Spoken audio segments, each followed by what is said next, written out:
Let's talk the Dusk Court theory. Alright, so there's a scene in A Court of Silver Flames that threw a lot of people off and is honestly just kind of weird. I'm of course talking about the scene when Nesta touches the harp and is transported to this trance-like state where she can see and hear people screaming within the rock. Here's a couple lines from that scene that stuck out to me. Now this is obviously pretty alarming, but what I think is almost worse is what Nesta says coming out of the trance. She says that whoever used this last used it for something horrible, which implies what she saw was real and not just some sort of mind trick from the harp. But who are these people and what happened? Well, the theory goes that these people were from the long-forgotten Dusk Court, and the island itself were their lands. And maybe they're still alive somehow, preserved in the rocks. I mean, they are immortal. I don't know, I think it's pretty interesting and a little darker than we've seen her do as far as ACOTAR goes. What do you all think? ACOTAR spoilers, Throne of Glass spoilers, and most importantly, House of Sky and Breath spoilers. So if you haven't finished these, come back after you're up to date and join in. So this is going to be a really deep dive, and it's probably going to need to be multiple parts. So in this video, we're going to do some groundwork. We're going to talk about in-text examples of why I think the prison is the Dusk Court, or was the Dusk Court. In the next video, I'm going to talk about the Dusk Court's connection to Evelyn, and how Evelyn is still connected to the prison at the moment. And then in the third video, we're going to get like real deep, and we're going to talk about why I think Elaine is connected to the prison and therefore the Dusk Court, and this comes from a riddle that the Book of Breathings told Feyre that we can relate not only to the three Acheron sisters but also to the three peaks of Prythian.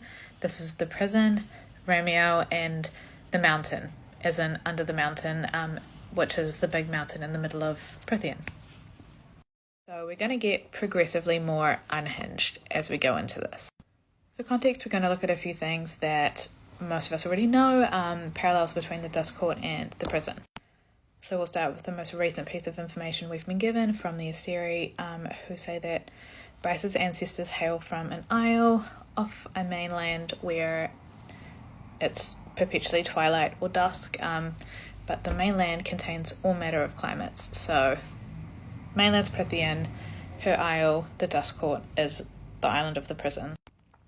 We also have Rhysand in Akamath, who tells Feyre that the island could have once been an 8th court. So if the prison used to be the Dusk Court, what happened to the residents?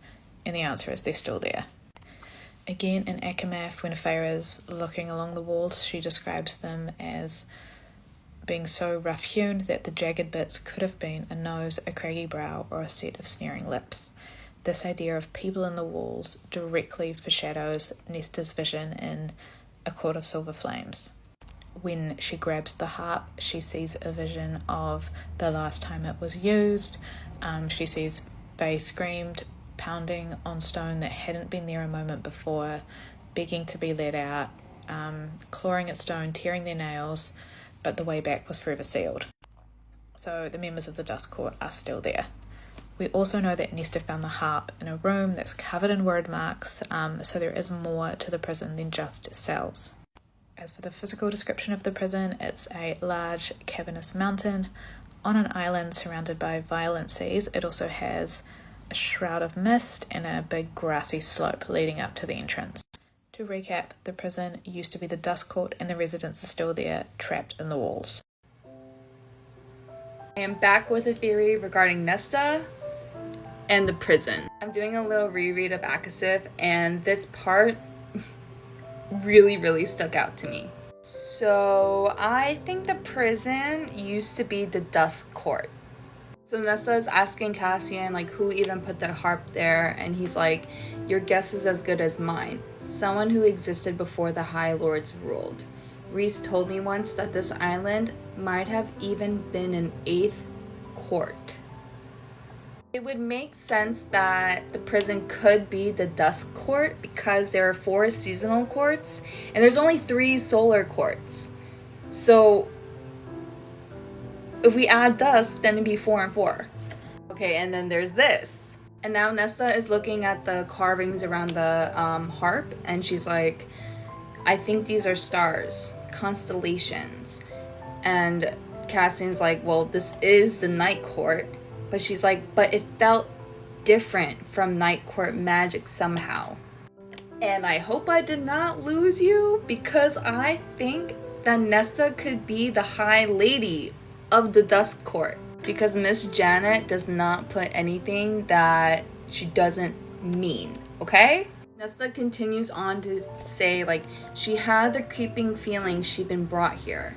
Not by the cauldron, or the mother, or the harp, by something vaster. Its cool, light hands guarded her wrists as she picked up the harp. Tell me I'm not crazy? Please tell me I'm not crazy. And also, the Dusk Court would fit Nesta so well because Nesta constantly fights with the lightness and the darkness in her. And then when she finally gets the harp and she's trying to leave, those vast light hands seem to pull at her, trying to make her return. It's like literally calling to her and trying to make her stay. Okay? We're going to do the Dusk Court in 60 seconds for my busy girlies who don't have 9 minutes to watch an entire series. House of Sky and Breeze spoilers and ACOTAR spoilers incoming. We know that 15,000 years ago, Queen Thea closed a gate between Prythian and Midgard. We also think that the Dusk Court used to be where the prison is now. When Queen Thea closed the gate, half of the Dusk Court got trapped in the walls of the prison, and half of them are now in Evelyn, and they are the Evelyn Fae. But she always meant for the two halves of the Dusk Court to come together again. We know this because of the ancient Fae prophecy that says when sword and knife are reunited, so shall our peoples be. The Star Sword was in the Cave of Princes in Evelyn, and the Star Knife was left in Prythian. Azriel hangs around at the prison a lot, so much so that the guards know his name. That used to be the place where the Dusk Court was. It's likely that's where he found the Star Knife or Truth Teller. Rune retrieved the sword from the Cave of Princes. Because of his bloodline, he was able to draw it. Both Evelyn and the prison have unbreakable wards. In Evelyn, it's the Mist. No one can get there, even the Asteri, without the Fae permission. I think there's a gate still open between the two.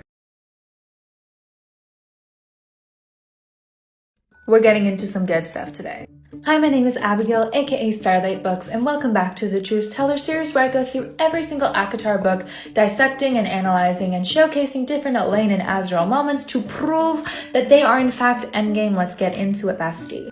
Picking up in Akamath, chapter 22, pages 238 to 239, it said, he believes he's a low-born bastard, not worthy of his rank or life here. He has no idea that he's worth more than any other male I met in that court, and outside of him and Azrael, that is. So it's common knowledge that in ACOTAR, Cassian views himself as not that great, along with Nesta, who doesn't view herself as that great. And yet they fall in love and they're great together. And as has been treated horribly his whole life, it's not shocking to think that he thinks lowly of himself too. And Elaine thinking badly of herself as well. They would be good together. They have the same kind of like viewpoint of self. They can relate. Thank you. Speaking of Elaine, in chapter 23, pages 224, it says, at the sweetness and youth and kindness, untouched by Prythian, unaware of what I'd done, become. Then Elaine's face appeared over Miss Lawrence's round shoulder. Beautiful. She'd always been the most beautiful of us. Soft and lovely, with the summer's dawn. The first thing Farah says when she notices Azrael is that he's beautiful. The first thing we see when Elaine is introduced is that she is beautiful. Beautiful people want to be with beautiful people, babes. That's just the way it is.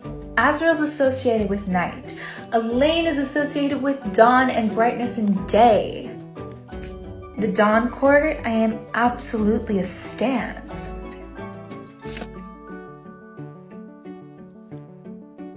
I don't have anything else to say about this. Follow for more! Crescent City 2 spoilers, Crescent City 3 theory. Spoilers? Spoilers. So to start off, we have the 7 courts in Prythian, the 4 seasons, and then we have dawn, day, and night.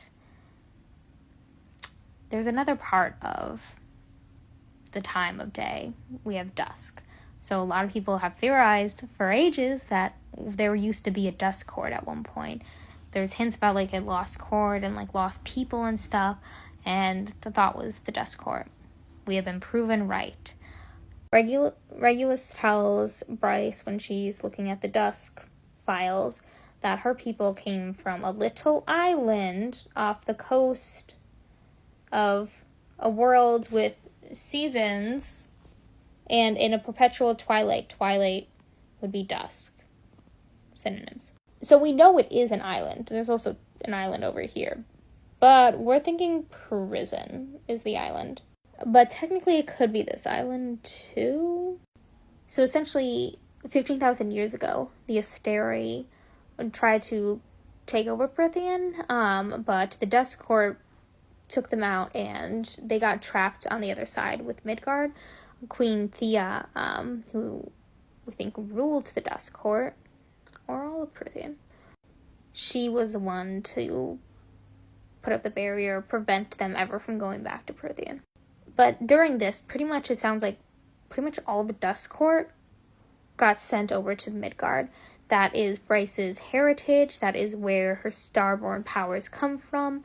It sounds like in the land of twilight, in a land of light and dark, the starborn powers, stars, twinkling, blah, blah, blah. That's where it came from. If Shadow Singer and Light Singer powers maybe also come from there and were lost because, hey, we lost our population, that's what's possible. But the Dusk Court is where Rune and Cormac and Bryce are all descended from. I think other Fae got trapped along with there, hence why we have like Autumn King, red hair, things like that. But that's where that power, Bryce's power, the Starborn power bloodline is from. That's how they got over from Prythian to the Midgard. The Asteri were also trapped with them. It was from Queen Thea, pushing them out, keeping them out of Prythian so they couldn't run rampant, thus taking like the entire court over there, so it was lost. And that's why there used to be 8 courts, 4 seasons, 4 parts of the day. And Regulus literally said it was one of the islands off of Prythian.